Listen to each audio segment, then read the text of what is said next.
And that's why Magical Musketeer is going to be the next ZOODIAC. And that's why Sky Striker is going to be the next ZOODIAC. And that's why Orchist is going to be the next ZOODIAC. And that's why Adamancipator is going to be the next ZOODIAC. Oh my god. Did you see what's happening at the White House?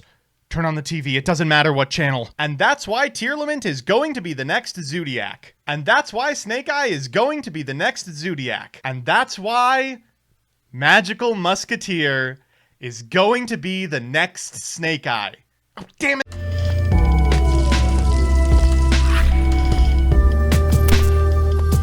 Good afternoon, Jank enthusiasts. I'm MBT, and this is 10-Minute Testing. It's been a couple of weeks since info release, so now it's time to get into the nitty-gritty. We all know FIENDSMITH is good, but where exactly? Could it finally deliver on one of YugiTube's greatest misses?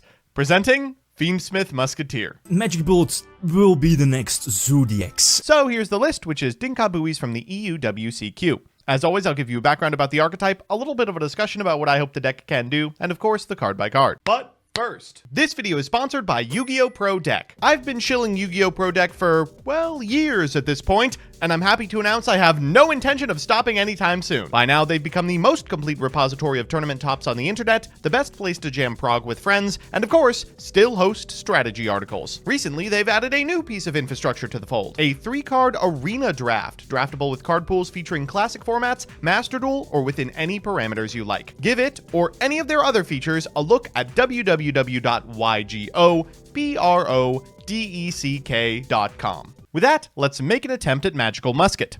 At this point, Magical Musket is more of a punchline than an archetype. Released to the Yu-Gi playing public in 2017, they were immediately paired alongside a now iconic Lithium 2300 video claiming they were the next ZOODIAC. Well, these monsters do enable you to activate their on-theme spells and traps from your hand, and if you do so in the same column as a monster, you can trigger their effects, but despite some success with cards like Ties of the Brethren, ZOODIAC they were not. These monsters were mostly too normal summon reliant to ever deliver on Lithium's promises. Until the release of Link Monsters. These cards received one of the most powerful Link ones of all time, Magical Musketeer Max. This card is either soul charged from deck or main phase Spellbook of Judgment, and its release precipitated a short stint of Musket playability, but still nowhere near the meta dominance we initially expected. Its impressive suite of playables found itself once more in the bulk bin, until suddenly it became a huge bonus to be a light fiend. Yes, if you'd been expecting something different, you probably haven't been paying attention. These monsters are some of the best enablers for the FIENDSMITH engine.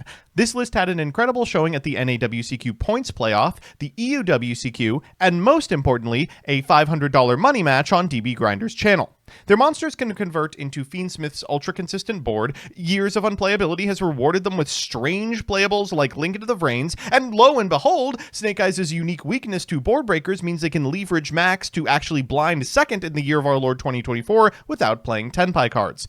The end result is a powerful, consistent, and still developing deck that might finally deliver on Lithium's promise. So with that, let's get into the card by card. But before I do so, I want to talk really shortly about build variation. If you've seen Cam Neal's list from Points Playoff or Christian Urena's list from the Money Match, then you are probably scratching your head a little bit. Those lists look quite different than this one. They're playing cards like evenly matched to equalize board states. They are aiming to capital B blind, capital S second. The reason I'm highlighting Dinkabui's list is I think his does the best job of shooting the gap. Yes, it does aim to blind second, but no, it is not dead in the water if it has to go first. There's an on-camera match where DKB draws like 2 pieces of what could be construed as garnets and still puts up an end board that beats their opponent's first turn play. This deck does have the capacity to put up a board that does something, which is not something I can say about the Magical Musketeer deck that's been repped by others. In games 2 and 3, you can all but expect your opponent is going to force you to go first so they don't have to contend with Magical Musketeer Max exactly, and that's a really tough position to be put in. That's why I like this list a little better, but keep in mind there is not a consensus as to how you should be building it. Do feel free to experiment. Let's get into the cards. First, we've got 3 copies of Magical Musketeer Starfire. All of the Magical Musketeers have a shared effect that says during either player's turn you can activate Magical Musket spell traps from your hand, and if a spell trap is activated in this card's column, you can trigger something. Starfire allows you to summon a level 4 or lower magical musketeer from your deck in defense position. Caspar allows you to add a magical musket card from your deck to your hand, but not the same name as the one that you just activated. And Doc is in here because you need a third name so your max can convert to 3 monsters against an established board, but notably his effect is kind of nothing. You can add a magical musket card from your graveyard to your hand, provided it doesn't have the same name as the card that you just activated. That does come up occasionally, but not frequently.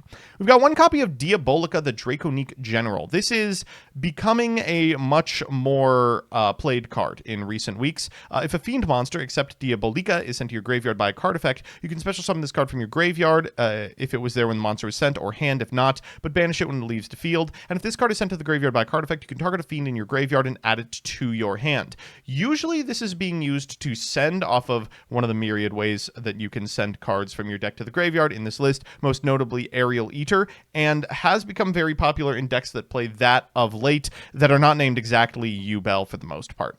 Fabled Lurie is still in the list as a fantastic tracked target, but this deck already has so many incredible tracked targets. I mean, tracked as just a starter for your Magical Musketeer cards is good because, lo and behold, they are all light fiends. We've got 3 copies of the Fiendsmith and 1 copy of Unchained Soul of Sharvara. You are trying to do the Yama line, so playing this singleton card isn't so bad. 3 Pot of Prosperity and 3 of a card you've probably never heard of before, Link into the Vrains. This card allows you to special a monster from your hand, negate its effects, then immediately link summon a Link monster using monsters you control as material, including that monster. That Link summon can't be negated, and your opponent can't activate cards or effects when a monster is Link summoned this way. Then if a Link monster you control is destroyed by battle or card effect while this card is in the graveyard, banish this card and add a monster from your graveyard to your hand with the same original type as one of those destroyed monsters. A lot to talk about with this card in particular. Obviously, the use case for this is you are going to get out a Magical Musketeer and make max in such a way that it acts as a branded lost. Your opponent is going to drown in card advantage, and you will beat them even on a board where they are already established. But notably, that effect, if a Link monster you control is destroyed by battle or card effect while this card is in your graveyard, does not require you to destroy it by an opponent's card effect. And when you're doing Unchained Sharvara stuff, you're going to be able to trigger that pretty frequently.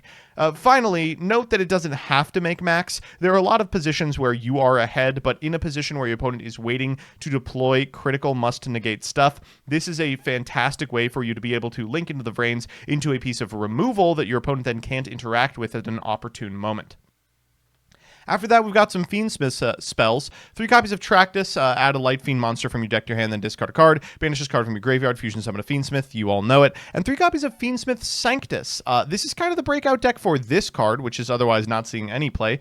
If you control no face-up monsters, or the only ones you control are light fiends, special a Fiendsmith token, and you can't declare attacks for the rest of the turn except for fiends. And if a face-up Fiendsmith is destroyed by an opponent's card effect while this card is in your graveyard, you can set this card. Critical to a couple of combos, but also just generally good to have more material in your Link combos. We've got 2 copies of Foolish Burial Goods, and then some Magical Musket cards. Cross Domination changes the attack and defense of an opponent's monster to 0, negates its effects.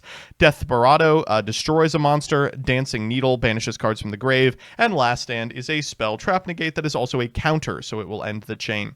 We're playing the 1 copy of Abominable Chamber and 1 copy of Black Goat Laughs, followed by 3 copies of Triple Tactics Talents, 3 copies of Forbidden Droplet, and a Called by the Grave in the extra. We're on Fiendsmith Desiree Lacrimosa. We're playing 1 copy of Aerial Eater, which of course allows you to send a fiend monster from your deck to the graveyard, and if in your graveyard can banish 2 level 6 or higher fiend monsters with the same attribute except Aerial Eater to summon it. The Necroquip Banshee as well. We are also doing this. The payoff here is DDD Wave High King Caesar. Typhon's in here as well, but this is really just part of an end board that has a lot of attack. It's hard for opponents to get over. It's a great way to ensure they don't get back into the game in a place where you've equalized the board state. It's a really powerful card to be building towards. We've got an access code for OTKs. We've got Apollosa. We've got Unchained Soul of Anguish. We've got Yama. We've got Rage, SP Little Knight. We've got Sequence, 1 Max, and 1 Requiem in the side. We've got 3 Cosmic Cyclone, 3 Immediate Floodgate Traps, 3 Triple Tactics Thrust, 3 Perulia, and 3 Ash Blossom and Joyous Spring. So with that, let's jump into the games. Our first match is up against Fiendsmith Yubel, and woof. It's been a rough couple of weeks for this deck. Remember when we thought it was going to be competitive with Fiendsmith Snake Eye, the second best deck in the format, and now Tenpai is occupying that slot, and this is like 7th? Well, they're going first, and Unsurprisingly, we don't have too much to interact with them on their turn. They're going to begin with Nightmare Throne into Spirit of Yubel, into Yubel, into a really early Phantom, and this is a position that our deck really likes to be in. A lot of decks right now are accounting for opponents that are going to drop hand traps early, but we aren't going to drop any at all. They've minused themselves just a little to make this monster earlier than normal, which means their end board might be dealable with. This is about as good as a setup looks. They're going to go Pain Pop this copy of Spirit, trigger the effect of the Spirit of Yubel and the effect of the Nightmare Throne to make a Yubel and a Terror Incarnate. From here, they can go ahead and make a copy of Unchained Soul, Lord of Yama, to grab Sharvara. That's my monster. Then special out this Grave Squirmer, pop the Grave Squirmer with the Sharvara, sending it to the graveyard, and load up that grave for the Sharvara after making a copy of Unchained Soul of Rage and setting an A-Bomb. They'll go Squirmer here in order to bring back the Spirit, and opening of the Spirit Gates to bring back the Yubel to make a Varudris, and then they'll just go ahead and shuffle a couple of monsters back into the grave for a second Phantom, into a Moon of the Closed Heaven, and we are now on to the Fiendsmith half of the deck. We'll go Fiendsmith Requiem into Fiendsmith, into Fiendsmith, into Tractus, into Lurie. You've all seen this line before. We'll summon out the Lurie from the graveyard, and then afterwards we can just go ahead and make a sequence. We'll go for the sequence effect in order to shuffle 2 back and make ourselves a Lacrimosa. Lacrimosa in order to bring back the Fiendsmith, and we can also end on, unsurprisingly, a copy of Wave High King Caesar. 2-mat Apo, set 1. Let's see what we can do. This is a tough nut to crack, but we'll begin with a copy of Pot of Prosperity, finding off the top. Okay, the Foolish Burial Goods is not bad. We'll go Foolish Burial Goods here to send the Black Goat Laughs, then activate the effect, calling the Varudris to turn it off. We'll go Link into the Vrains. Our opponent's going to go for a Wave High King Caesar, so we will Forbidden Droplet. We'll summon out this copy of Caspar, and then resolve the effect of our Magical Musketeer Max into a live Apollosa. Sexy. We'll go Caspar and a copy of Dock and a copy of Starfire, and eat an Abominable Chamber into an Unchained Soul of Rage, eating the Max into an SP, which will eat the Caspar. That's unfortunate. Okay, we can go Triple Tactics Talents here. Our opponent's going to go Forbidden Droplet to send the monster we would have talented, so instead we'll take the SP and go into a Sequentia and a Requiem. We'll go Requiem effect for a Fiendsmith. We'll go Requiem target the Fiendsmith. Our opponent will finally pull the trigger on the Phantom of Yubel to prevent that from happening, because of course it would trade, and then go for the effect of the Spirit for a Yubel afterwards. We will reveal the last card in our hand and summon a token so we can make Unchained Soul, Lord of Yama, then sequence in order to shuffle a couple of cards back so we can make an Aerial Eater. Aerial Eater is going to trigger here. We're going to send a Diabolica. We'll activate the effect, grab back the Fiendsmith, send the Fiendsmith for the Tractus, and oh boy, we still have so much to do. Tractus here is going to grab a copy of Lurie. We'll pitch the Lurie. We'll summon the Lurie. Then afterwards, we can go ahead and activate the Fiendsmith in the graveyard, shuffling back Dock in order to summon itself. From here, we can activate the graveyard effect of Tractus to make a copy of Desiree, Sequentia target the Desiree, and from this position, we can make a Rage into Sharvara, popping the Rage, which will trigger the graveyard effect of the Yama, and the graveyard effect of the Rage, and the graveyard effect of the Link into the Vrains. Let's go for Lurie and Caspar and Rage into Anguish, into Sharvara, set a copy of the Abominable Chamber, into the effect of Desiree to make sure that we don't die when we go to combat, into Anguish in order to eat the last remaining freaky guy on the board. We'll eat the field, but of course they can still go from here. They're going to go Yama to summon Lacrimosa so that we can't continue attacking. We're going to lead with this copy of Abominable Chamber, then we'll go Caspar to grab a copy of Dancing Needle. That's going to shuffle back all of these Yubels before they have the chance to make the third Phantom, but they're going to go for the opening. We know that's the card in hand, so let's just go for Desiree. They do get to trigger the effect of the Lurie, but they have 4 cards in extra, so realistically, what are they going to be able to do? We're going to SP in response to the Sequentia, leaving them on just the Lurie. They'll Fiendsmith put back the Requiem, which they could theoretically summon off the Lurie. They'll do that here into Requiem, into a copy of Fiendsmith. Again, 4 in extra. Not a lot they can do here. They'll Fiendsmith to Requiem to eat this copy of Rage. We'll trigger the effect of the Diabolica here in order to summon herself, and they'll go to battle phase to walk over her and the Caspar. We're still in a great position from here. Remember, our opponent doesn't have much left in the tank. We don't either. 4 cards in our extra as well, but we should be able to recycle stuff in graveyard more profitably. We'll go Requiem, target our Fiendsmith, then Fiendsmith effect send the Requiem and the Lacrimosa. They'll go Lacrimosa to put back the sequence, which is a little scary. We'll go battle in order to walk over one Fiendsmith and then crash with another before getting in for 16. Then in end phase, we'll just pass back to our opponent. They draw an Ash Blossom here. They're going to go for the Fiendsmith in the graveyard in order to summon it back. Then they'll activate opening of the Spirit Gates. We will SP Little Knight to get rid of the Fiendsmith and chain the effect of the Desiree to negate the opening of the Spirit Gates. Our opponent will finally concede. Oh my god, wasn't expecting a 5-minute game 1. I guess that's what happens when you let an opponent set up. Our second match is up against...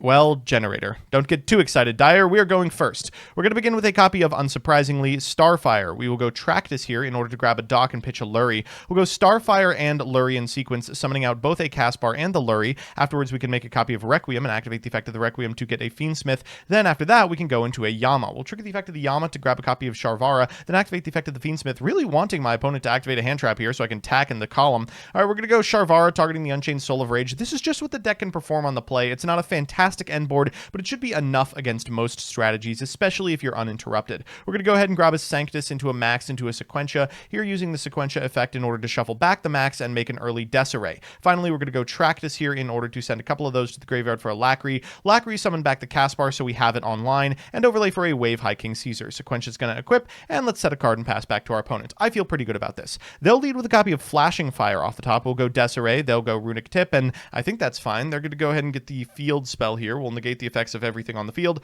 and then in main phase, they're just going to go ahead and fire the Fountain. We'll go Abominable Chamber of the Unchained to bring back this Unchained Soul of Rage. Then we'll go Caspar, to which our opponent will chain Freezing Curses, popping the Wave High King Caesar. That's unfortunate, but not too big of a deal. They're going to go for the effect of the Runic Fountain, but because of the way chain math works, we have the Desperado already. We'll go ahead and pop the Fountain. They're going to set a copy of the Generator Boss Stage and pass. Unfortunately, the Desiree checks that specifically, and they don't have too much left in the tank. We'll just go ahead and activate Fiendsmith Tractus here. They're going to go for Runic Tip, which is cool, but also in the same column as Caspar, so at point of resolution, we'll just go ahead and trigger the Caspar and the Lurie in sequence, summoning the Lurie and grabbing a Starfire for ourselves. Let's make a copy of Anguish into an access code talker, access code targeting the Anguish, and let's normal summon the Starfire and get in for lethal. Okay, easy one after a hard one. So it's time for game 3, and you know what that means, a best of 3 versus meta. What would our opponent be playing but Fiendsmith Snake Eye? Okay, this is what we practiced for. You can see that they've opened a card that ensures their combo is going to resolve, 3 hand traps, and Ash. Oh boy. One thing this deck doesn't get to leverage is the fact that sometimes you open a sequence of imperms that does just end the Snake Eye hand. Here, we're just hoping to be able to beat the board. They're going for it now. They're going to go for Oak in order to bring back this copy of Ash into a Moon of the Closed Sky, into Poplar, setting this copy of Snake Eye Diabellstar.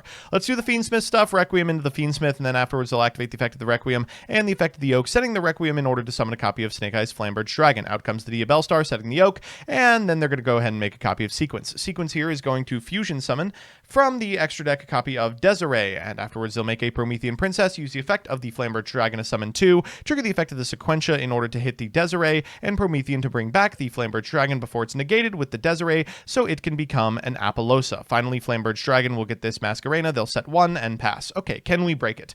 Well, the hand looks pretty good. We'll begin with a copy of Foolish Burial Good, setting the Blackout Laugh, so we can activate it, calling Apollosa. That's 2 negates down. We'll go for the Fiendsmith, and okay, that's like the best called by the grave in the universe. Oh god, okay. We'll go for the Dock, and they understand that they need to stop Max. Let's go next. Can't help but think that a Link into the Vrains would have absolutely changed the outcome of that game.